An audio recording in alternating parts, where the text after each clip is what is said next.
Saudara-saudara,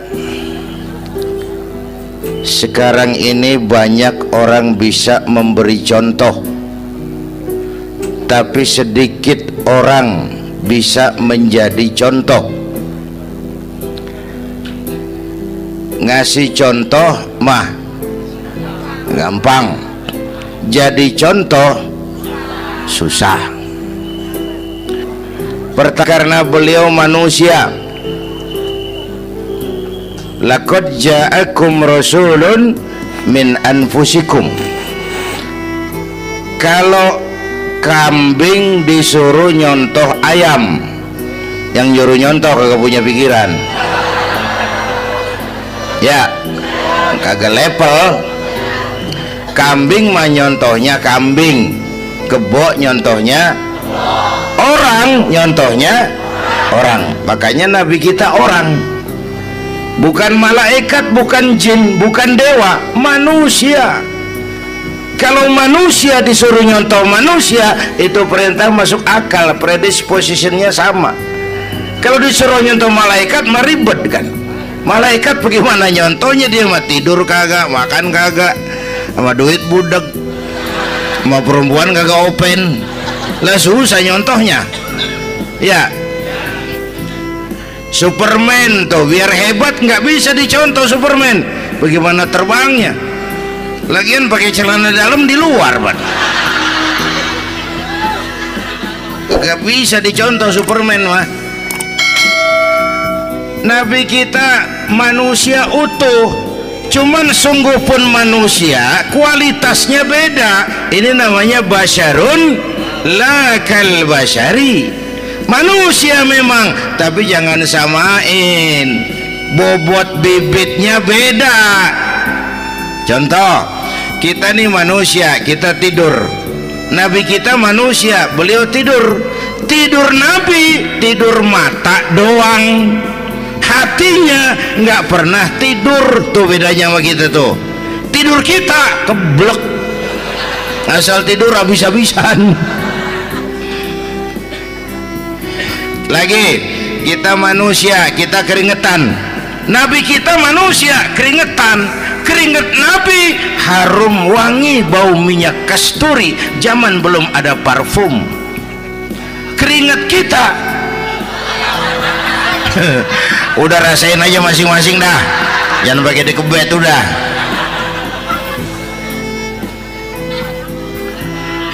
Contoh lagi, kita nih manusia nih, kita beludah nggak?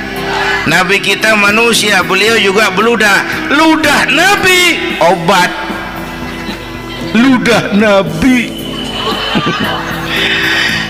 Itu kan waktu mau hijrah kan sama Sayyidina Abu Bakar, sampai di Gua Sur, Sayyidina Abu Bakar bilang, saya turun duluan ke gua ya Rasul. Ngapain?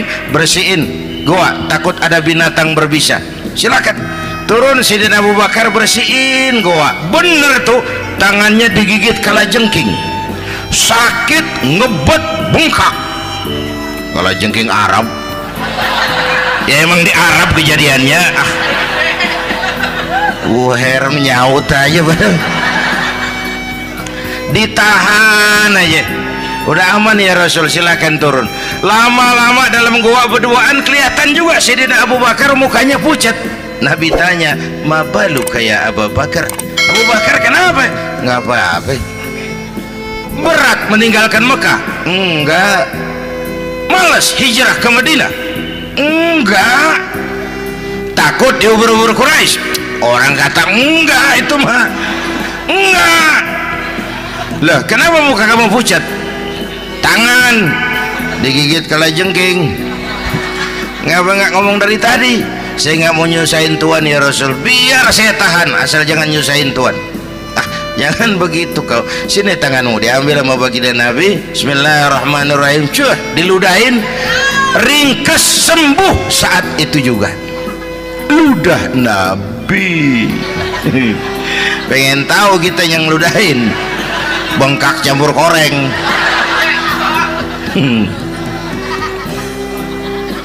Satu tuh alasannya kenapa Nabi dijadikan contoh, karena manusia. Kalau manusia disuruh nyontoh manusia pasti bisa dong ya.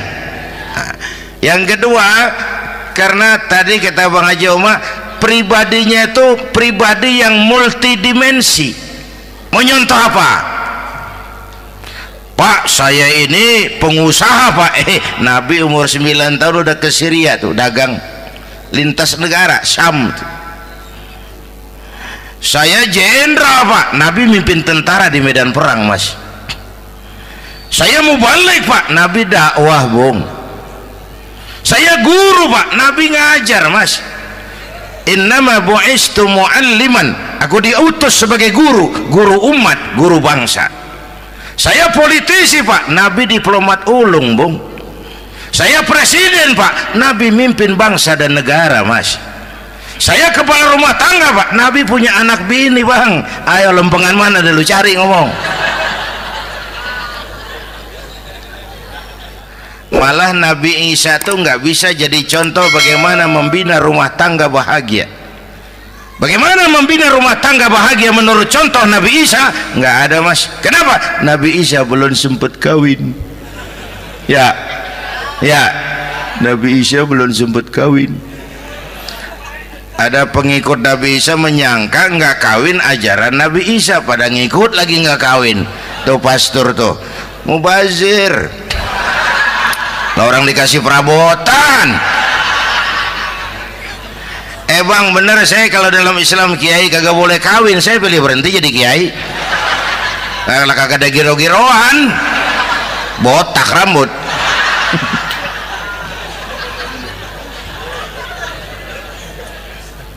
Makanya Bang Haji Omar cerita poligami saya girang banget tadi.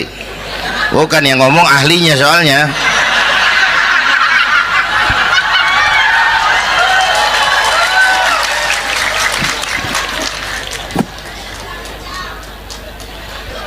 Dadah gitu aja deh ya.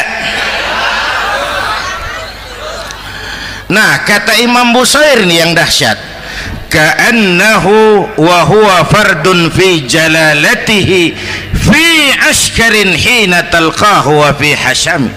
Sepertinya kehebatan Rasulullah itu sama baik sendiri maupun di tengah tentara. Artinya begini, orang hebat banyak, tapi yang hebat di mana-mana susah nyarinya. Baginda Rasul ini lagi duduk hebat, lagi jalan hebat, ada di pasar hebat, lagi di masjid hebat, di medan perang hebat, di depan anak-anak hebat, di mata musuhnya hebat, di depan sahabatnya hebat, di mata istrinya hebat, di mana-mana hebat. Lah susah cari orang begini Bang. Ya kita mah hebat juga setempat. Di kantor hebat, sekantor orang diomelin. Di kantor, pulang ke rumah dikeplak sama bininya diem aja. Nih di depan bininya dia kagak hebat dia mah.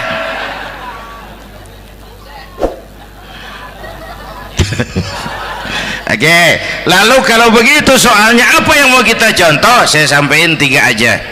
Pertama, Nabi kita ini tokoh yang sejak kecil udah ditempa kesusahan. Bu, tadi kata Bang Haji, Islam mengangkat derajat kaum perempuan karena perempuan banyak melahirkan orang besar. Lihat Sayyidah Aminah, ibunda baginda Nabi, melahirkan anak pertama tanpa didampingi suami. Meninggal suaminya, sedih hatinya, remuk perasaannya, tapi tegar jiwanya. Dilahirkannya bayi bernama Muhammad, diasuhnya penuh kasih sayang, diantarnya menjadi orang besar dan memang dibesarkan oleh Allah. Itu contoh tuh Bu. Bilangin anak-anak tong, bocah Nabi ngangon kambing tong, sekolah tong, jadi orang gede. Baba lu tibang tamat SD, lu sarjana lu. Baba lu cuman jadi RT, lu jadi camat lu. Biarin malu baba lu pala jadi kaki, kaki jadi pala, asal lu terus sekolah. Bu, anak sekolahin, gelang doang digedein lu. Nih kan kita Betawi nih pendidikan ngentengin banget kotaan. Udah dong, jangan tinggi-tinggi sekolah udah. Ngapa mak? Baba lu kagak sekolah hidup noh. Hidup dong, pun jamu monyet juga hidup. Bu, anak sekolahin.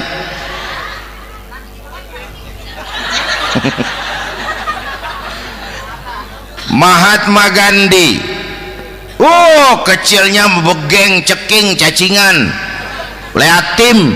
Emaknya tuh, Gandhi sekolah nak, Gandhi belajar nak, Gandhi jadi orang besar nak. Kalau perlu belajar ke Inggris, biar Inggris menjajah kita. Gak apa-apa kau sekolah ke Inggris, tapi jangan jadi Inggris nak. Jangan pacaran sama bule, jangan sentuh minuman keras. Gandhi jadi orang besar. Mahatma Gandhi tumbuh karena dorongan emak.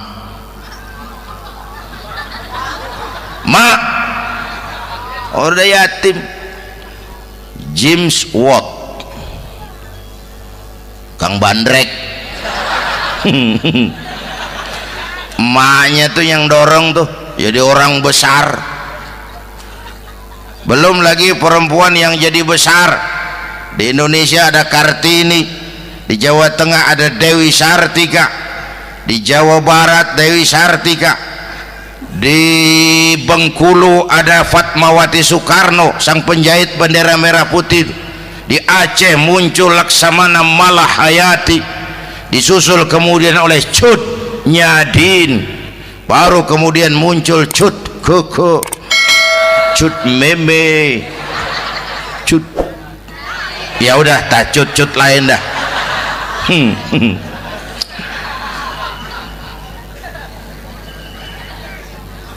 Nabi ke remajanya nggak dikolokin, tegar, tahan bantingan, nggak cengeng. Begini bang, kalau bahasa kita nih, bahasa Betawi nih, orang mah bang kalau udah biasa susah ketemu susah nggak kaget udah. Ya kita Betawi kan masuk udah nukangin. Susah mulu.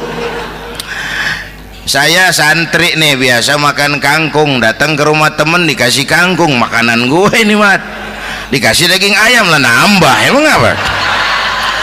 Orang mah kalau biasa susah enak nggak kagetan.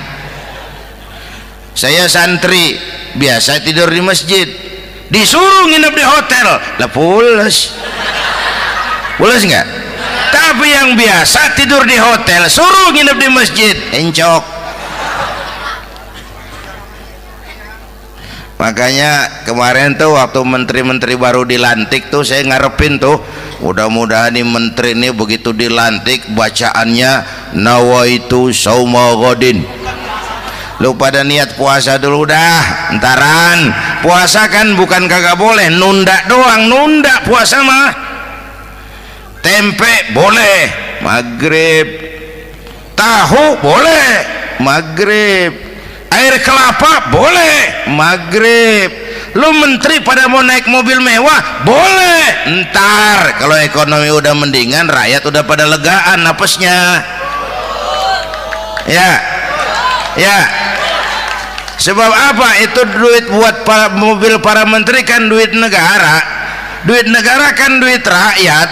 Duit rakyat kan duit gue juga, itu ada di situ. Gue bayar pajak. Sayangnya kebanyakan pejabat kita asal dilantik aja bacaannya Allahumma lakasumtu. Niat buka puasa. Orang buka puasa kan kemaruk, apa jadi gares? Ya. Bu, jadi benar Islam mengangkat harkat, derajat, martabat kaum perempuan. Kata Bang Haji Umar tadi, dengar nggak tuh?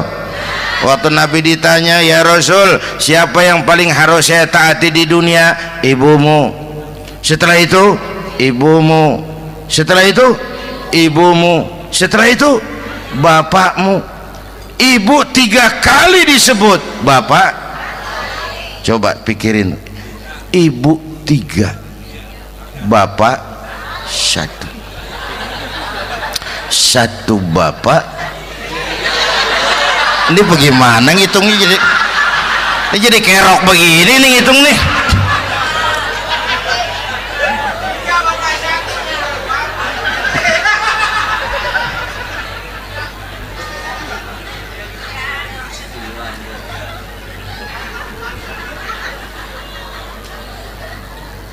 Jangan takut ngadepin susah. Hidup nih keras, kerja keras, perseringat banting tulang. Ya Bu. Satu. Yang kedua, contoh dari Nabi, orang yang paling bersih hatinya Rasulullah, orang yang paling baik akhlaknya Rasulullah, orang yang bahkan sudah dapat jaminan ampun dari segala dosa Rasulullah.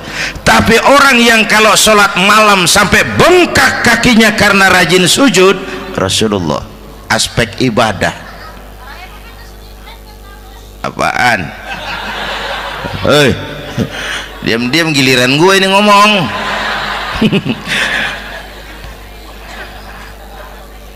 Lo ngomong lagi udah gue pulang. Canda neng. Udah gantian ya. Ya. Apaan urusan? Orang yang dosanya udah dapat jaminan ampun, kalau salat malam bengkak kakinya karena rajin sujud. Saya tahu di sini juga banyak yang kakinya bengkak. Semurat. Oke. Kira-kira 3 minggu yang lalu saya menghadiri haul akbar Syekh Maulana Malik Ibrahim di Gresik, haul ke-609.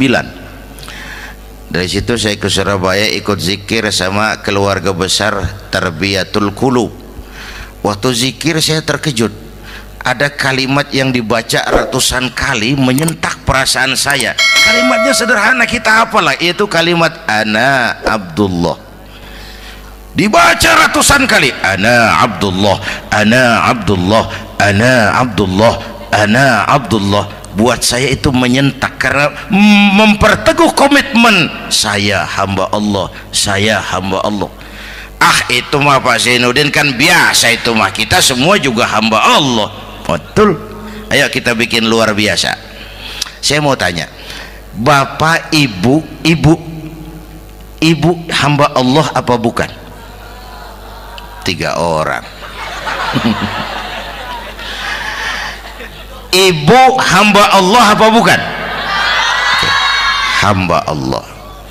Kata siapa? Nah, kata ibu sendiri. Kalau kata sendiri pan namanya pan ngaku. Ya, orang ngaku mah boleh dong, tiba ngaku namanya juga ngaku. Cuman diakuin apa enggak kita pan belum tahu. Ngaku mah murah, diakuin mahal. Ya, yang gampang dah. Ibu kenal sama Presiden SBY? Kenal. Presiden SBY kenal sama ibu? Lo ngaku, lo ngaku.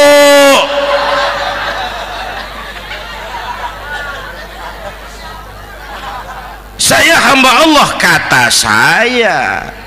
Berapa banyak orang mulutnya hamba Allah, perbuatannya menyatakan dia hamba dunia, hamba harta, hamba jabatan, hamba setan, budak nafsu. Nggak sesuai ucapan sama perbuatan. Yuk jadi hamba Allah yang beneran. Jangan separuh-separuh. Kita mapan asal sakit mah hamba Allah. Ya Allah, ya Allah, lagi sakit, sehat ya dikit, keder, nyari masjid nggak ketemu.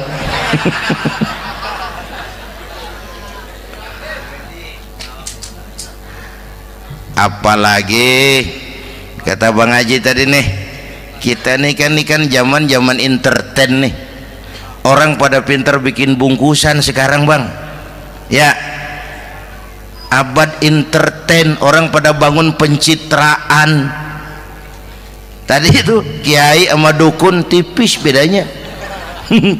Dukun pada pasang iklan sekarang, ketik reg. Waduh, sampean lahir hari Selasa, nggak cocok di air, ono di hutan sono. Larang udah dagang es jadi berhenti, nggak cocok di air.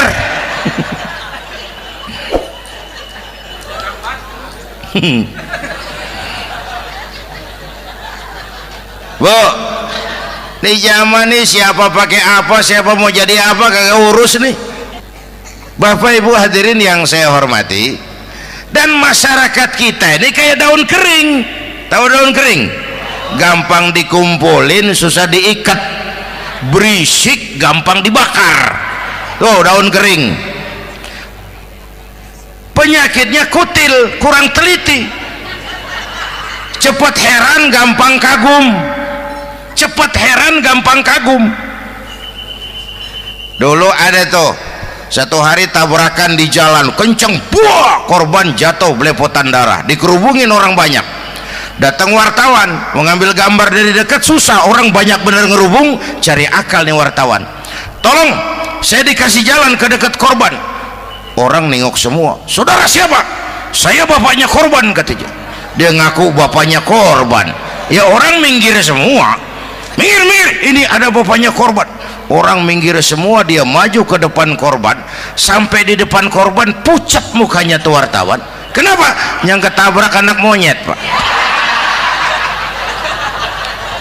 Dia udah kedongan ngaku bapaknya korban.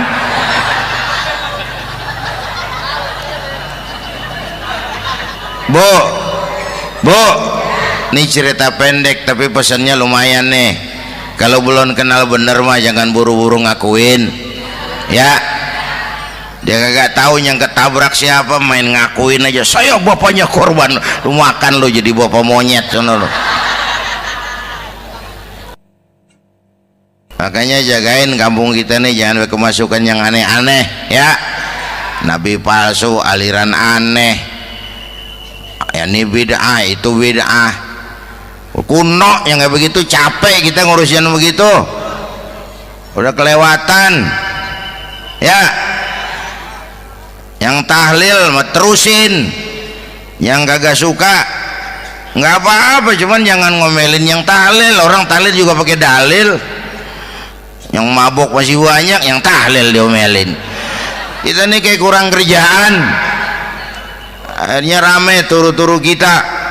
Padahal yang harus kita kembangkan kan rukun antar umat seagama, rukun antar umat beragama, rukun antar umat beragama dengan pemerintah, kata Bang Haji Omar tadi. Rukun antar umat seagama, turu-turu kita muslim nih kudu rukun. Beda pendapat boleh, marahan jangan, ya. Ya, tangan kanan sama tangan kiri juga beda, cuman rukun. Asal kiri gatal nih, kanan kagak diundang nih, dia datang aja nggak rukin.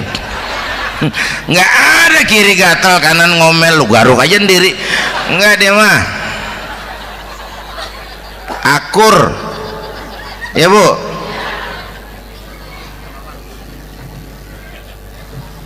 Yang kedua rukun antar umat beragama. Islam ini rahmatan lil. Yang ketiga rukun antar umat beragama dengan pemerintah. Ini mah kita kan bermasyarakat sama juga sembahyang berjamaah, ada imam ada makmum, ya. Nih rakyat kalau jadi pemilih yang pintar ke depan, nah, mau milih wali kota kayak gubernur kayak presiden kayak. Sebab apa? Sholat berjamaah kan siapa makmum kagak penting, Bang. Makmum mah siapa aja boleh, ya. Tiba ngikutin dia mah, ngaji dia mah gimana kayak nggak ada bab pemilihan makmum, nggak usah. Makmum mah kagak usah dipilih, siapa aja boleh, ya. Bang, tuh orang budak, Bang, boleh jadi makmum.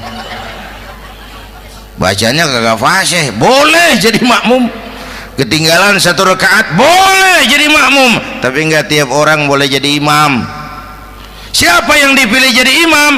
Pertama a'lamuhum, kata Nabi. Orang yang paling alim di kampungmu siapa? Angkat jadi imam. Yang paling alim, bukan yang paling tua. Tua juga kalau kejemur kisut. Dulu tuh Nabi Adam waktu diangkat jadi khalifah kan bekalnya apa? Wa 'allama Adam al-asma'a kullaha. Al-asma' ay al-ulumul katsirah. Dulu zaman Fir'aun perang sihir sama Musa, sekarang perang visi dan misi. Punya ilmu, Bu, ngerti urusan dari tetek sampai bengeknya. Kalau ngikutin imam yang alim pan enak, bisa dipertanggungjawabkan. Hati-hati milih pemimpin, maksudnya bu jangan terjebak oleh penampilan. Emas pasti kuning, bener? Apa semua yang kuning pasti emas? Udah paham dulu. Ustadz, kenapa? Di kampung saya ada 2 orang alimnya sama. Yang mana yang jadi imam? Afsahuhum, yang lebih fasih lidahnya. Yang satu alim pelok, yang satu alim kagak pelok. Nah, yang kagak pelok suruh jadi imam. Kenapa? Nggak sah orang fasih bermakmum kepada imam pelok. Ustadz, imam pelok, makmum pelok semua. Sah. Namanya kampung pelok, biarin. Susah diurusin udah itu. Apa sih artinya fasih? Yang enak deh, nyambung. Pegel kalau punya pemimpin kagak nyambung sama rakyat. Ya, rakyat mau yang ngidul deh ngalor, rakyat mau yang ngulon deh ngetan. Lah kan capek rakyat, kagak nyambung. Makanya kalau jadi imam pesan Nabi, idza amma ahadukumun nas falyukhaffif. Kalau kamu jadi imam, ringankan sholat kamu. Itu makmum nggak sama kekuatannya. Jangan panjang-panjang kalau jadi imam, kudu tahu keadaan makmum. Tuh makmum ada yang udah tua rentak, diri aja udah gemeter. Ada yang punya darah tinggi, kalau sujud kelamaan palanya ngebet. Ada yang udah janji tuh makmum habis sembahyang mau terima duit. Kalau imam kelamaan, kalau saudan makmum. Ya, nyambung. Jangan udah diangkat jadi imam saenake dhewe. Salat isya berjamaah, rakaat pertama selesai Fatihah Yasin.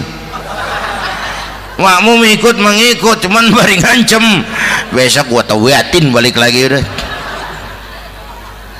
Kagak nyambung. Kalau nggak nyambung tuh capek, bu. Jangan tersenyum kepada orang buta, jangan berbisik kepada orang tuli. Kagak nyambung. Orang buta diajak senyum, bagus sih maksudnya, cuman kan rada mubazir. Orang kagak paham. Cari pemimpin yang nyambung. Kalau memang masyarakatnya suka tahlil, cari pemimpin yang suka tahlil. Rakyatnya suka maulid, cari pemimpin yang suka maulid, supaya nyambung, kagak pegel kita.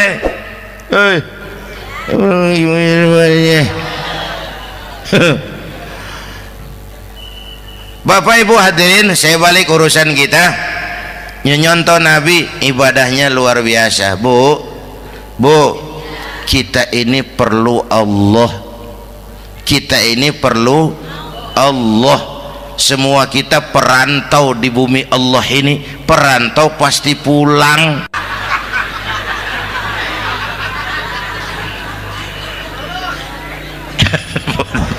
Bolot. Bodoh kalau ada perantau, dia sadar dia perantau tapi nggak pernah mikirin pulang. Lebih bodoh lagi mikirin pulang tapi nggak nyiapin bekal. Yang tadi Bang Haji Omar udah bilang tuh, muda mati. Ya, kadang-kadang engkongnya seger banget, cucunya mati.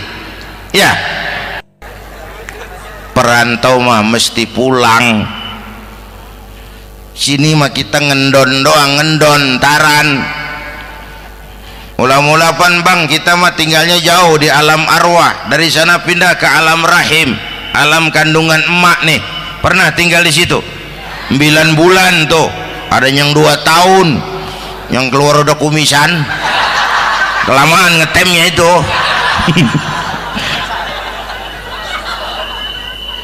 Dari sisi ini mau pantas ibumu, bapakmu, karena alam rahim, fisik dan psikis emak lebih capek dari kita bapak. Kita mah orang laki mah, kita mah pan investor gitu mah, nanam modal doang. Yang olah pabrik kan emak tuh, ya mak. Pabrik.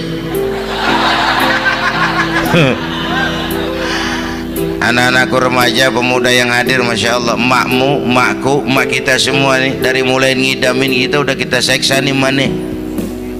Dari mulai ngidamin kita udah kita seksa emak nih, muntah nggak urus. Mending ada yang dikeluarin mah enak, lega. Ini kagak ada apa-apanya. Bener mak. Yang dipengenin yang kagak musim, lah kan setengah mati lagi urusan. Tengah malam pengen megang pala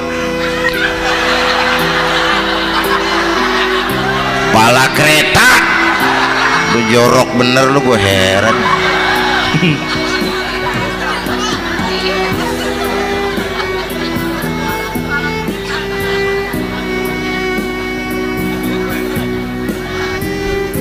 Bapak Ibu hadirin, yang ketiga terakhir, contoh dari baginda Nabi, modal utama perjuangannya adalah akhlak. Memperbaiki akhlak, pakai akhlak. Rasulullah ngajak, bukan ngejek. Rasulullah merangkul, bukan mukul. Rasulullah pakai argumen, bukan pakai sentimen. Tujuannya adalah kebenaran, bukan menang-menangan. Prinsip dakwahnya basyiru wala tunafiru, yassiru wala tu'assiru. Gembirakan orang, jangan ditakut-takutin. Mudahkan urusan orang, jangan dibikin sulit. Di masyarakat memang mendingan rakyat rendah berakhlak tinggi daripada pejabat tinggi berakhlak rendah. Dulu tahun 50-an orang kita kalau pergi haji ke Mekah 6 bulan. 6 bulan tuh orang udah pada lupa aja baru pulang. 6 bulan. Yang ada cuman kapal laut, Mekah Madinah onta. Banyak rampok lagi di gurun pasir Baduy itu. Dulu orang tua kita belajar manasik, kalian belajar silat. Sekarang karena kemudahan kemajuan ilmu menciptakan Boeing memotong waktu 5 bulan, orang pergi haji cukup sebulan. Bapak Ibu hadirin yang saya hormati, oleh karena itu menjaga nilai-nilai akhlak itu penting. Kepada siapa kita harus berakhlak? Pertama, kita harus berakhlak kepada Allah. Bagaimana caranya? Jangan menyekutukannya dengan sesuatu pun. Yang kedua, jangan menyembah kecuali hanya kepadanya. Yang kedua, kita harus berakhlak kepada sesama tadi itu. Yang ketiga, kepada lingkungan. Saya dulu masih zaman ada almarhum kakek saya, engkong. Kampung saya banjir, air masuk ke rumah. Saya teriak, "Kong, banjir Kong." Engkong saya ketawa, "Biarin, bukan salah air, habis salah lo." "Salah kita bagaimana Kong?" "Lah lo tempat air lo tempatin. Yang punya tempat datang ya kagak ngerti, ini tempat gua, ini di sini nggak pada lo, lah banjir." Engkong saya nggak makan bangku sekolahan, tapi wise Pak. Air kan bukan musuh, air kan temen kan kudu punya tempat. Lalu kagak punya tempat, pantas kemana dengan ayam, banjir ya. Dulu saya remaja ngaji babul istinja, kiai ngajar makruh buang air kecil di tanah berlubang. Saya tanya, kenapa makruh kiai?